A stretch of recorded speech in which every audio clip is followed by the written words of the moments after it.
ആശ്രയം യേശുവിലെന്നതിനാൽ ഭാഗ്യവാൻ ഞാൻ, ഭാഗ്യവാൻ ഞാൻ. ആശ്വാസമെന്നിൽ താൻ തന്നതിനാൽ ഭാഗ്യവാൻ ഞാൻ, ഭാഗ്യവാൻ ഞാൻ. ആശ്രയം യേശുവിലെന്നതിനാൽ ഭാഗ്യവാൻ ഞാൻ, ഭാഗ്യവാൻ ഞാൻ. ആശ്വാസമെന്നിൽ താൻ തന്നതിനാൽ ഭാഗ്യവാൻ ഞാൻ, ഭാഗ്യവാൻ ഞാൻ. ഇപ്പോൾ നാം ശ്രവിച്ചുകൊണ്ടിരിക്കുന്നത് മോർണിംഗ് വോയിസ് എന്ന ആത്മീയ ശുശ്രൂഷ. ഇന്ന് വെളിപ്പാട് പുസ്തകത്തിൽ നിന്നും കർത്താവിൻ്റെ ദാസൻ TG മാത്യു കോന്നി ധ്യാനചിന്തകൾ പങ്കുവയ്ക്കുന്നു. ദൈവ തിരുനാമം മഹത്വപ്പെടുമാറാകട്ടെ. എല്ലാ മോർണിംഗ് വോയിസ് ശ്രോതാക്കൾക്കും വേഗം വരുന്ന കർത്താവായ യേശുക്രിസ്തുവിൻ്റെ നിസ്തുല്യ നാമത്തിൽ എൻ്റെ പ്രഭാത വന്ദനം. വെളിപ്പാട് പുസ്തകം 1-ാം അധ്യായം അതിൻ്റെ 1 മുതൽ 6 വരെയുള്ള വാക്യങ്ങൾ കഴിഞ്ഞ 4 എപ്പിസോഡുകളിലായിട്ട് നമുക്ക് ഒരുമിച്ച് ചിന്തിപ്പാൻ തക്കവണ്ണം ഇടയായിത്തീർന്നു. ഇന്ന് അതിൻ്റെ 7-ാം വാക്യം വായിച്ച് അതിൽ നിന്നും ചില ആലോചനകൾ നമുക്കൊരുമിച്ച് പങ്കുവെക്കാമെന്നാണ് കർത്താവിൽ ആശ്രയിച്ച് ആഗ്രഹിക്കുന്നത്. ഞാനതിൻ്റെ 7-ാം വാക്യം ഒന്ന് വായിക്കുന്നു. ഇതാ അവൻ മേഘാരൂഢനായി വരുന്നു, ഏത് കണ്ണും അവനെ കുത്തിത്തുളച്ചവരും അവനെ കാണും. ഭൂമിയിലെ ഗോത്രങ്ങൾ ഒക്കെയും അവനെ ചൊല്ലി വിലപിക്കും. ഉവ്വ് ആമേൻ. ഈ വെളിപ്പാട് പുസ്തകം 1-ാം അധ്യായം അതിൻ്റെ 7-ാം വാക്യം ഈ പുസ്തകത്തിൻ്റെ താക്കോൽ വാക്യം എന്ന നിലയിൽ സ്വീകരിക്കാവുന്നതാണ്. കർത്താവായ യേശുക്രിസ്തുവിൻ്റെ വീണ്ടും വരവ്, അതാണ് ഇതിലെ പ്രതിപാദ്യ വിഷയം. കർത്താവായ യേശുക്രിസ്തുവിൻ്റെ വീണ്ടും വരവിന് 2 പതനങ്ങൾ ഉള്ളതായിട്ട് ദൈവവചനത്തിൽ നിന്നും നമുക്ക് മനസ്സിലാക്കാവുന്നതാണ്. 1-ാമത്തെ പതനം എന്ന് പറയുന്നത് അത് ദൈവസഭയെ ചേർത്തുകൊള്ളുവാൻ കർത്താവ് മധ്യാകാശത്തിൽ വരുന്നതാണ്. അതിന് സഭയുടെ ഉൾപ്രാവണം എന്ന് നമുക്ക് പറയാവുന്നതാണ്. 1 തെസ്സലോനിക്കർ 4-ാം അധ്യായത്തിൽ നമുക്ക് ആ വേദഭാഗം കാണുന്നതിനായിട്ട് സാധിക്കുന്നുണ്ട്.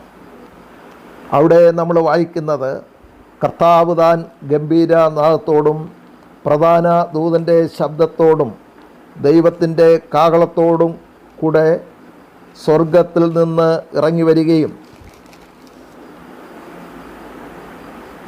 ക്രിസ്തുവിൽ മരിച്ചവർ മുമ്പേ ഉയർത്തെഴുന്നേൽക്കുകയും ചെയ്യും.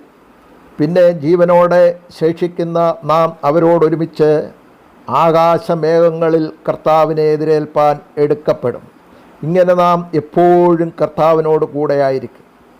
കർത്താവിൻ്റെ ഈ വീണ്ടും വരവിൻ്റെ 1-ാമത്തെ പതനം എന്ന് പറയുന്നത് അത് മധ്യാകാശ വരവാണ്. ഇവിടെ വായിച്ചപ്പോൾ നാം ശ്രദ്ധിക്കുകയുണ്ടായി, ആകാശത്തിൽ കർത്താവിനെ എതിരേൽപ്പാൻ മേഘങ്ങളിൽ എടുക്കപ്പെടും. അപ്പോൾ കർത്താവ് ആകാശമേഘങ്ങളിലൂടെ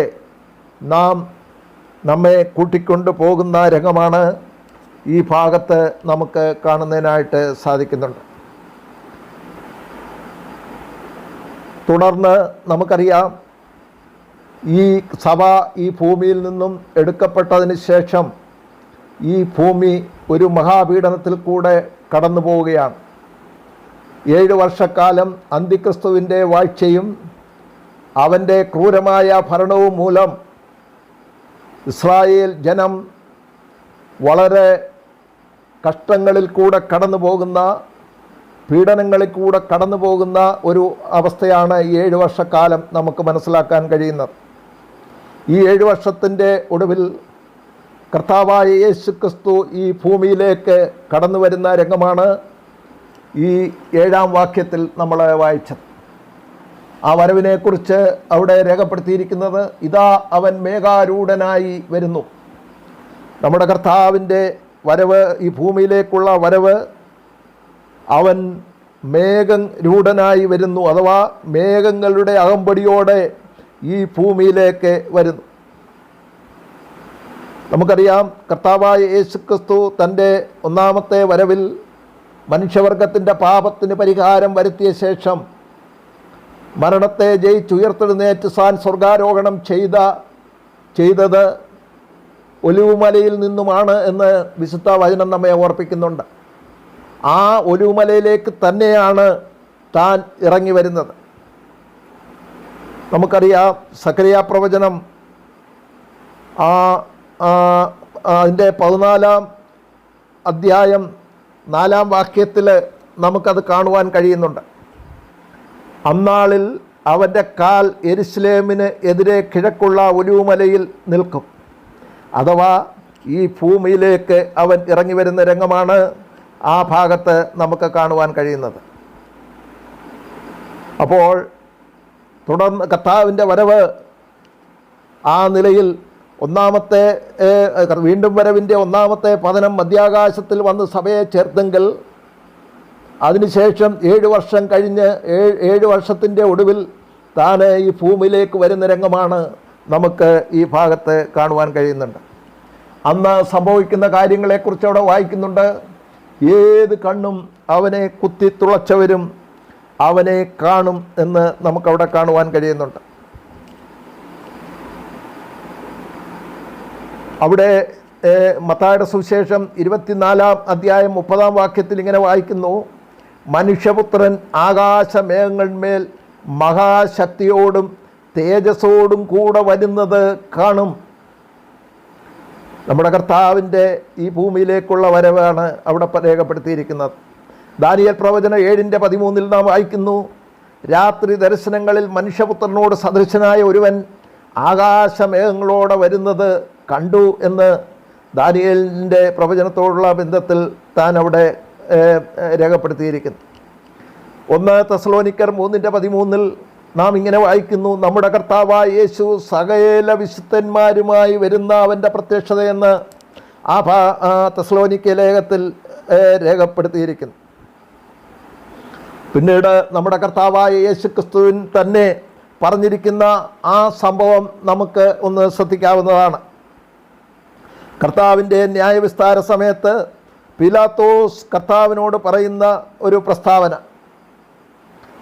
അവിടെ തന്നെ ന്യായം വിധിക്കുമ്പോൾ കർത്താവ് മിണ്ടാതെ ഇരുന്നു എന്നുള്ളത് നമുക്ക് കാണുവാൻ കഴിയുന്നുണ്ട്. അപ്പോൾ പീലാത്തോസ് കർത്താവിനോട് ചോദിക്കുകയാണ്, നീ വന്ധ്യനായവൻ്റെ പുത്രനായ ക്രിസ്തു ആകുന്നുവോ എന്ന് ചോദിച്ചു.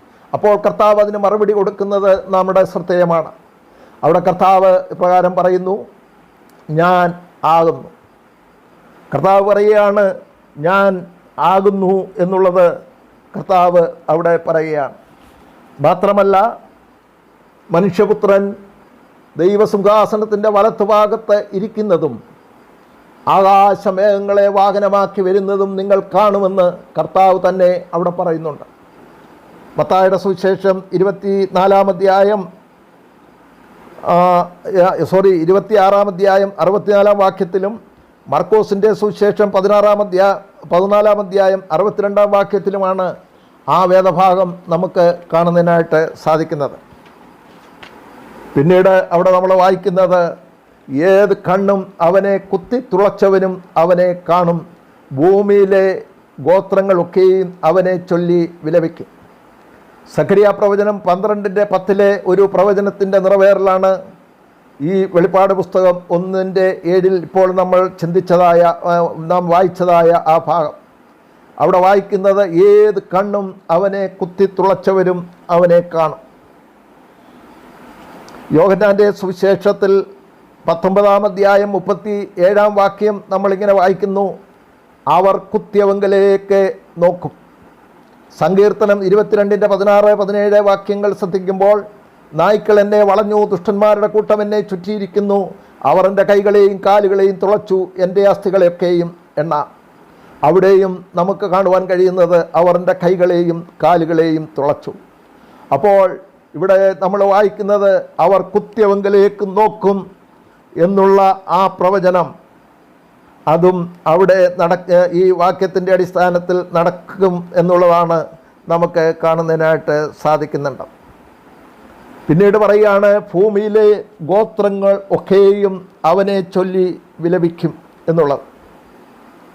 അപ്പോൾ കർത്താവായ യേശുക്രിസ്തു സകല മനുഷ്യരും കാണത്തക്കവണ്ണമാണ് വരുന്നത്. മനുഷ്യപുത്രൻ എന്നുള്ള നിലയിൽ ഒരു ശരീരത്തോടു കൂടെയാണ് താൻ വരുന്നത്. ഈ ഭൂമിയിലേക്കാണ് താൻ വരുന്നത്. പാലസ്തീനിലെ ഒലിവുമലയിൽ തന്നെയാണ് തൻ്റെ കാൽ ചവിട്ടുന്നത്. അപ്പോൾ ഏത് കണ്ണും അവനെ കുത്തി തുളച്ചവരും അവനെ കാണും. ഭൂമിയിലെ സകല ഗോത്രങ്ങളും അവനെ ചൊല്ലി വിലപിക്കും എന്ന് പറഞ്ഞിട്ട് അവസാനം പറയുകയാണ്, ഉവ്വ് ആമേൻ. ആ കാര്യം പറഞ്ഞിട്ട് അത് ഇവിടെ ഉറപ്പിക്കുകയാണ്. 2 പ്രാവശ്യം കർത്താവ് അതിനെ ഉറപ്പിക്കുന്നു. ഉവ്വ്, അങ്ങനെ തന്നെ സംഭവിക്കും. ഒടുവിൽ പിന്നെയും പറയാണ് ആമേൻ. അപ്പോൾ ഈ സംഭവം നടക്കും. അതാണ് ദൈവവചനം നമ്മെ ഓർപ്പിക്കുന്നത്. പ്രിയപ്പെട്ടവരെ, ഈ കർത്താവായ യേശുക്രിസ്തുവിൻ്റെ രക്തത്താൽ വീണ്ടെടുക്കപ്പെട്ട ദൈവജനമേ, നാം എത്രയോ ഭാഗ്യവാന്മാരാണ്. ഇന്ന് അനേകർ ഈ സത്യം അവഗണിച്ച് കളയുമ്പോൾ, അനേകർ വേണ്ട എന്ന് പറയുമ്പോൾ, ഏഴകളായ നമുക്ക് ഈ സത്യം ദൈവം വെളിപ്പെടുത്തി തന്നതോർത്ത് ദൈവത്തെ സ്തുതിക്കുകയും അവിടുത്തെ സത്യങ്ങളെ മനസ്സിലാക്കുവാൻ ദൈവത്തിൻ്റെ വചനം നമ്മുടെ കരങ്ങളിൽ തന്ന് അത് മനസ്സിലാക്കുവാനുള്ള കൃപ തരികയും ചെയ്ത് ഓർത്ത് ഞാൻ ദൈവത്തെ സ്തുതിക്കുന്നു, ദൈവത്തെ മഹത്വപ്പെടുത്തുന്നു. കർത്താവിൻ്റെ വിലയേറിയ നാമം വാഴ്ത്തപ്പെടുമാറാകട്ടെ. ആമേൻ.